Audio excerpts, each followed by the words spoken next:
Alhamdulillah Allah izinkan kolbu ini berkumpul. Alhamdulillah. Tidak hanya tubuh yang berkumpul, semoga kolbu kita juga berkumpul. Tapi hati-hati, di setiap perkumpulan ada yang menyusui. Tapi tidak usah pandang orang lain. Di tubuh ini yajri majrad dam, ada syaitan yang mengalir di setiap pembuluh darah. Itulah sebabnya kenapa ada orang sekarang cinta, besok benci, sekarang senang, besok tidak tenang, sekarang ngefans, besok ngeband. Emang begitu.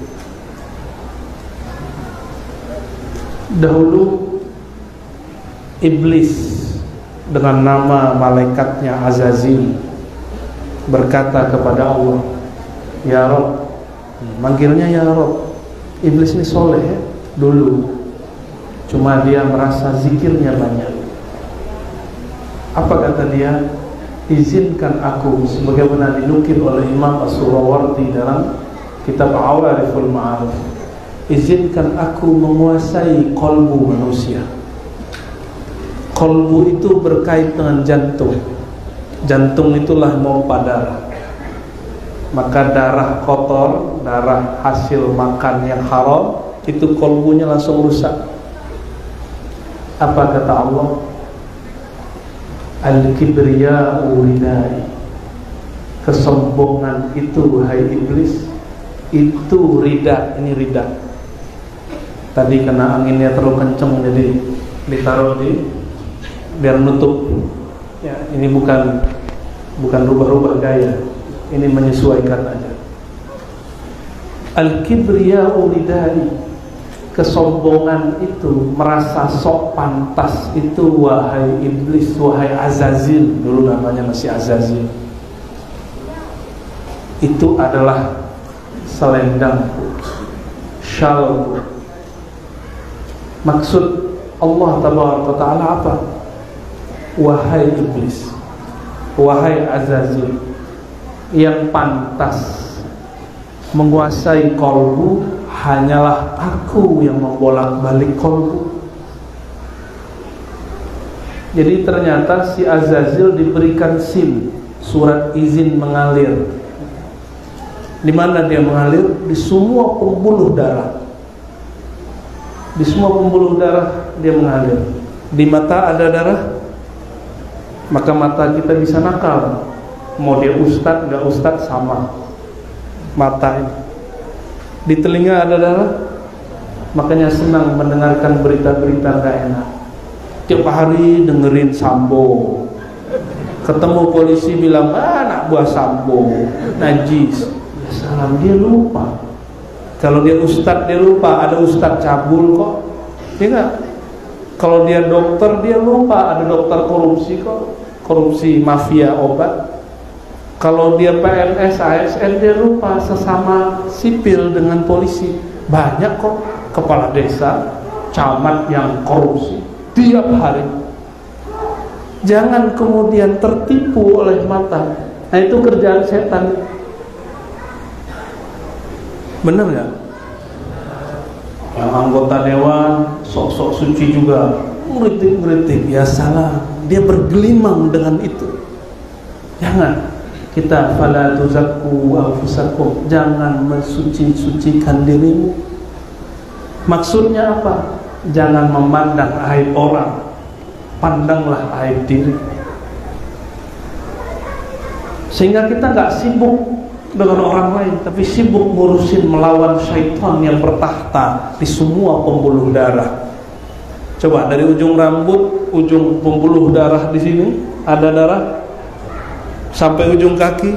Berarti kita tiap detik, bahkan dalam satu detik berapa miliaran sel yang harus bertengkar terus dengan syaitan. Berat urusan kita.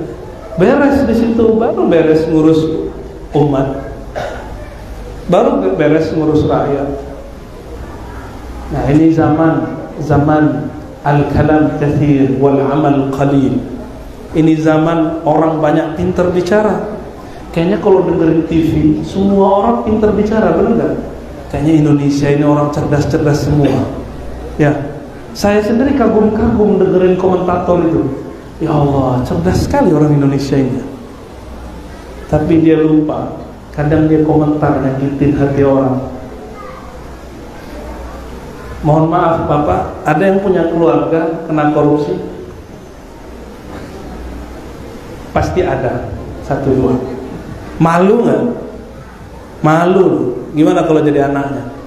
Gimana kalau jadi saudaranya? Gimana kalau diberitakan setiap hari? Malu nggak? Taruh badan kita di posisi dia. Maka saya nggak tega ngelihat berita-berita itu. Berita apa lagi? Teddy siapa? Minahasa ya salah. Nggak tahan mau lihat itu. Saya nangis Pak lihat itu setiap hari itu. Maka nggak kuat lihat berita. Mending lihat stand up komedi sama guru-guru kita, masyayikh kita ngomong bahasa Arab.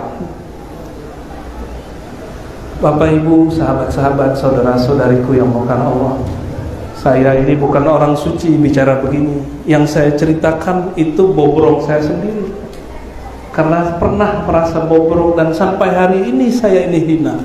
Maka saya berbagi cerita kisah bahwa mau belajar thariqat 1000, dapat wiridan 70.000, jadi mursyid 7 tarekat nggak ngaruh.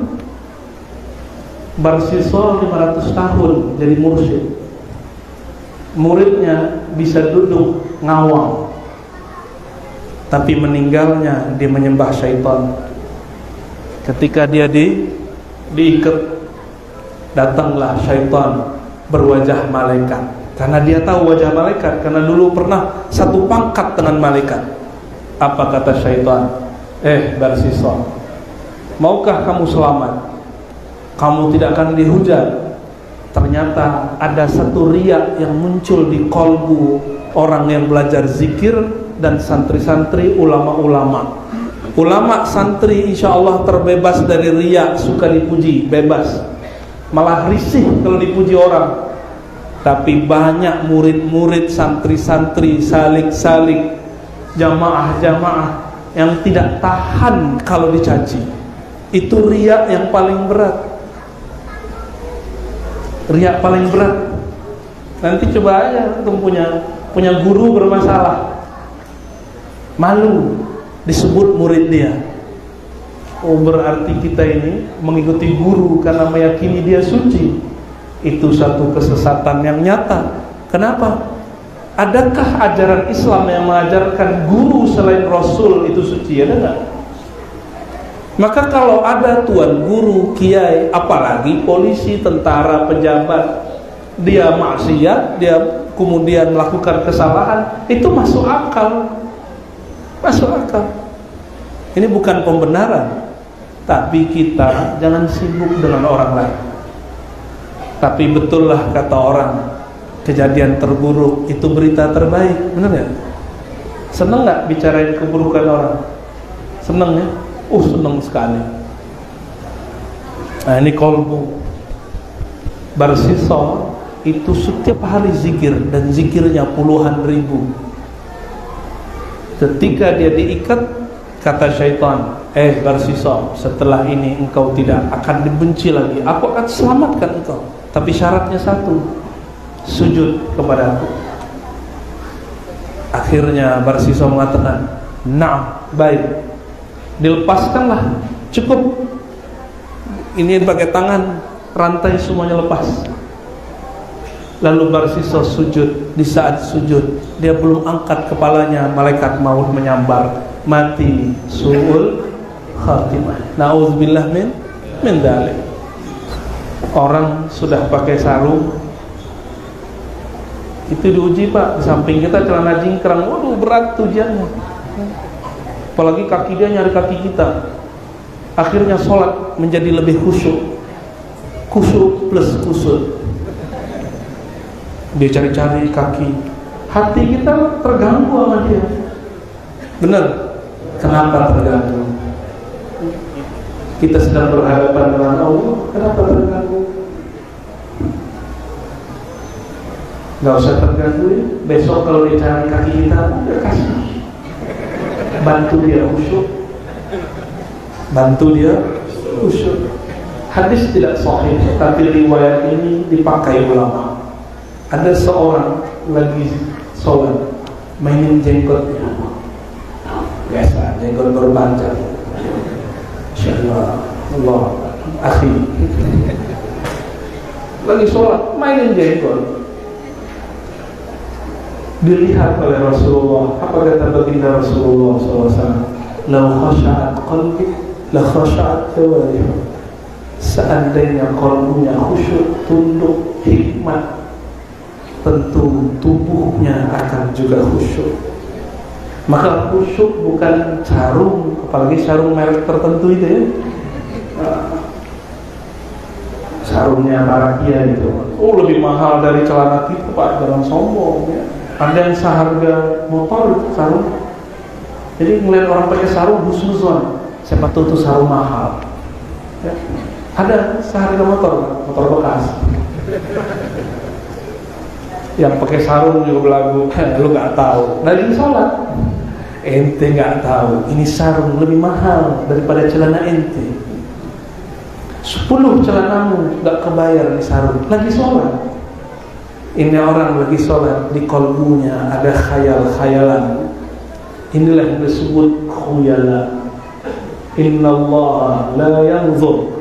Allah tidak memandang sholat. Man jarral thawbahu khuyala, yang memanjangkan atau memakai pakaian dalam hatinya ada khayalan-khayalan dia lebih baik dari orang kiri kanannya. Nah, hati-hati. Ini cara Nabi mendidik umat ya. Pelan-pelan dididik. Dulu sarung itu mahal. Kalau ada orang punya sarung, biasanya sarung itu dibagi dua, ada yang dipotong. Maka disebutkan dalam Sahih Bukhari, kebanyakan sahabat karena waktu itu paceklik, sarungnya hanya sampai betis, pertengahan betis. Artinya kain mahal. Jika ada orang sholat sarungnya sampai menutupi mata kaki, berarti dia kaya. Si kaya ketika sholat waktu ruku, keren nih, terlihat sama dia sarungnya, dan dia merasa kagum, mengagumi pakaian lagi sholat, disebut khuyala, berkhayal. Maka beda kibr sombong dengan khuyala. Tapi terjemahan yang ada di Indonesia, khuyala itu sombong, gak pas. Harus dijelaskan apa makna khuyala. Merasa pakaiannya lebih keren, sombong juga, tapi bukan sombong yang itu. Jadi khuyala itu pada performa pakaian, itu khuyala. Maka saya menghimbau, mau yang celananya jingkrang, mau yang pakai sarung, yang pakai gamis, gak usah sibuk sama kiri kanan. Karena zaman ini sarung sudah murah, celana pun murah, 20.000 sudah dapat. Dan jangan sholat pakai celana dalam orang Arab. Tahu celana dalam orang Arab? Orang Arab itu celana dalamnya panjang, paham? Pakai gamis. Saya pakai gamis, di dalamnya pakai celana, pakai celana panjang. Jangan sholat menghina Allah dan Rasul. Sholat kok pakai celana dalam. Celana dalam orang Arab. Yang afdol, Nabi tidak pernah sholat pakai celana. Kalau pakai celana yang sopan. Celana kita ngantor, celana kita kerja. Jangan pakai celana gunung, kecuali lagi hiking. Adab ya. Pakai sarung lebih afdol. Coba antum cari yang pakai celana jingkrang, ini saya tantang ya, nggak melarang, tapi saya menantang. Cari satu hadis saja baginda Rasulullah pakai celana dan jingkrang. Kalau ente benar ikut sunnah, nggak ketemu. Maka jangan berbangga dengan celana itu. Sama yang pakai sarung nggak boleh belagu juga. Udah seneng aja yang pakai sarung. Enggak juga. Nabi itu sering, karena sholatnya panjang, sering benerin sarung lagi sholat. Benerin sarung lagi sholat. Berarti Nabi pakai, maka disebut dalam salah satu nama Nabi SAW, sahibul izar, sahib yang punya izar, sarung. Sunnah pakai sarung, Pak. Jadi yang pakai sarung niatkan ikut baginda Nabi Muhammad SAW. Terus kenapa saya malam ini pakai gamis? Ya adanya ini. Ini pakaian Arab sekarang. Arab dulu pakaiannya 2 potong, atas dan bawah. Atasnya kemeja, bawahnya sarung, lalu baru jubah luar. Tahu jubah luar? Seperti Habib Umar. Habibna Umar itu seperti itu. Habib-habib dari Yaman biasanya begitu. Kok jadi ngomongin sarung ya? Karena ada kaitannya dengan kolbu. Ini yang ringan-ringan saya bicara ya. Karena kata kawan ada yang bisik-bisik di kolbunya, Buya, jangan berat-berat ya. Insya Allah nggak berat-berat.